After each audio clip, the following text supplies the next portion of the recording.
السلام عليكم ورحمة الله وبركاته. عاملين ايه؟ يا رب تكونوا بخير. الوصفة دي بقى يعني ان شاء الله تنفع كده في رمضان جدا بإذن الله. جربي وصفة الفراخ بالبصل دي والله وهتدعيلي. يلا بقى تعالى اقول لكم عملناها ازاي. الفرخة المحمرة المشمرة دي، اول حاجة معايا بقى ايه التتبيلة بتاعتها: طماطمايه وبصلايه متوسطة كده، نص قرن فلفل حامي، فصين توم، نص ليمونة مقطعاها صغير كده، ليمونه صحيحه كده. هحطهم بقى في الكب افرمهم بقى، يعني ايه فرم ناعم، لان هي دي اللي انا هتبل بيها الفرخه. بعد ما افرمهم ناعم بقى هقول لكم دلوقتي هنعمل بيها إيه. هجيبهم بقى كده في بوله، البصل بقى مع الفلفل مع الطماطم اللي انا فرمتهم، ويلا بقى نحط عليهم التوابل. حط عليهم نص معلقه فلفل اسود، نص معلقه من السبع بهارات، رشه من جوز الطيب، رشه خفيفه يعني عشان لو انت بتحبيش جوز الطيب خلاص، بس بتخليها بجد طعمها حلو قوي. وهحط كمان نص معلقه من الملح الصغيره. وهجيب بقى الفرخه بتاعتي كده ايه، ويعني هدهنها كده من بره ومن جوه، وهدعك الفرخه بيها كويس قوي. ودي بقى اللي انت يعني يا ريت تعمليها الحركه دي من قبلها بيوم، من قبل ما تشوي الفراخ بيوم كده تدخلي التتبيله كده من بره ومن جوه الفرخه. يعني لو انت مستعجله لازم تتحط في التتبيله دي مش اقل من 4 ساعات، عشان تبقى معاكي طعم الفراخ كده، ولحمها يبقى شارب كده من البصل ومن الفلفل، وبيبقى بجد بتبقى بجد روعه.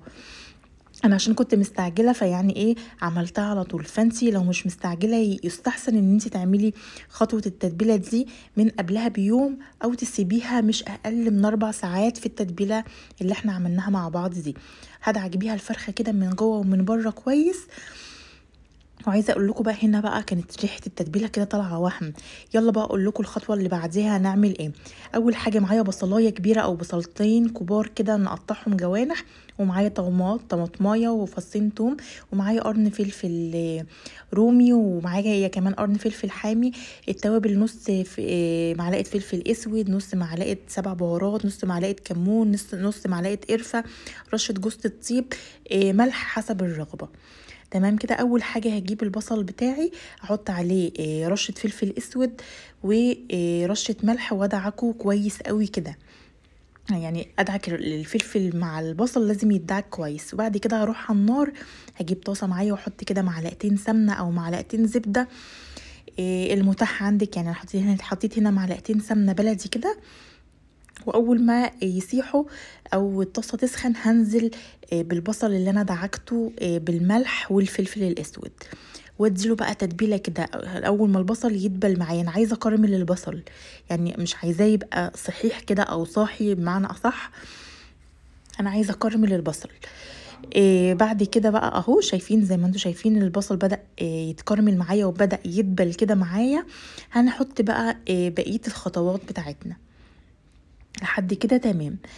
خلاص البصل بقى معايا زي الفل اهو. فرمنا بقى الفصين التوم، وهنديهم برضو تقليبه كده تشويحه مع بعض. التوم انا عملته بالمبشره كده، او زي ما انت عايزه تقطعيه كمان مفيش مشكله. وبعد كده بقى هتجيبي بقيه الخضار، الطماطم والفلفل، اما قطعوهم برضو شرايح كده، وتديهم برضو تقليبه مع بعض. مش عايزه تحطي فلفل حامي حطي قرنين فلفل رومي، عايزه بتحبي الفلفل الحامي حطي قرن فلفل حامي وقرن فلفل رومي مع البصل. تمام كده. بعد كده هحط بقى التوابل اللي احنا قلنا عليها.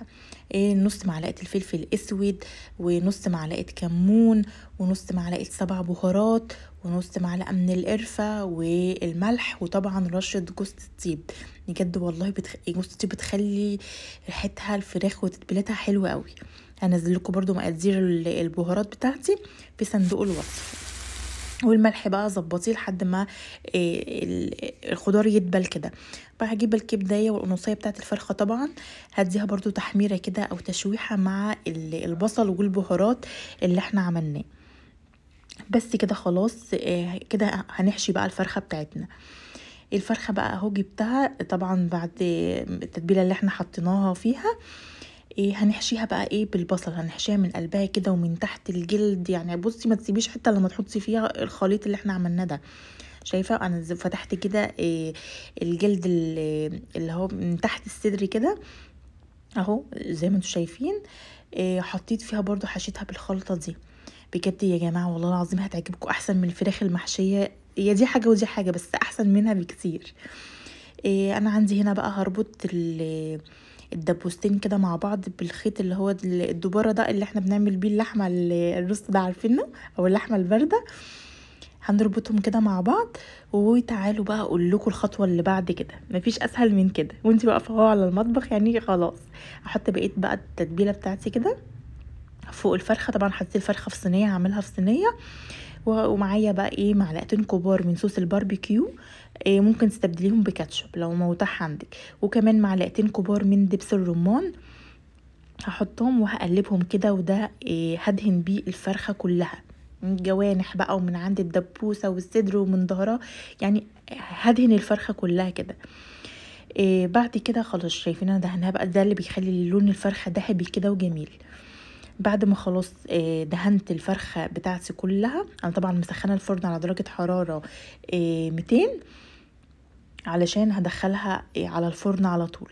هجيب بقى كوبايه ميه او مج ميه، واحطهم مكان التتبيله كده، هحطهم هنا وانزلهم في قلب الصينيه. وهدخلها الفرن بقى تتحمر. لو اتحمرت من تحت ولسه من فوق شويه ما خدتش لون، هتضطري تفتحي الشوايه شويه. انا بختبرها كده اشوفها استوت ولا ايه، يعني بنغزها كده بطرف السكينه. لو خرجت هوريها لك، هي لسه دلوقتي ما استوتش، فهتخرج دلوقتي زي صوص لسه كده او زي ميه كده. لما اضغط عليها اهو، شايفين لسه بتخرج، هي كده لسه ما استوتش. هدخلها برضو تكمل سواها لسه في الفرن وهخرجها دلوقتي. هنا خلاص بقى، كانت خلاص دابت، بقت دايبه معايا كده. وده الصوص اللي طلع. بس عايزه اقول لكم الصوص بالخضار ده احلى من الفرخه ذات نفسها. ادهن بقى الفرخه كده من بره كده بالصوص اللي نزل ده من الفرخه. بجد طعمها وريحتها رهيبه. هنا بقى كنت فتحتها وبوريها لكم من جوه، وبغرقها بقى كده بالصوص من فوق، جوسي كده وجميله. وكده خلاص نكون وصلنا لنهايه الفيديو. اتمنى ان شاء الله ان الوصفه تعجبكم وتجربوها وقولوا لي ايه رايكم. وما تنسونيش في اللايك والشير. ولو انت اول مره تشرفيني، تشتركي في القناه وتفعلي الجرس عشان يوصلك كل جديد. السلام عليكم ورحمه الله وبركاته.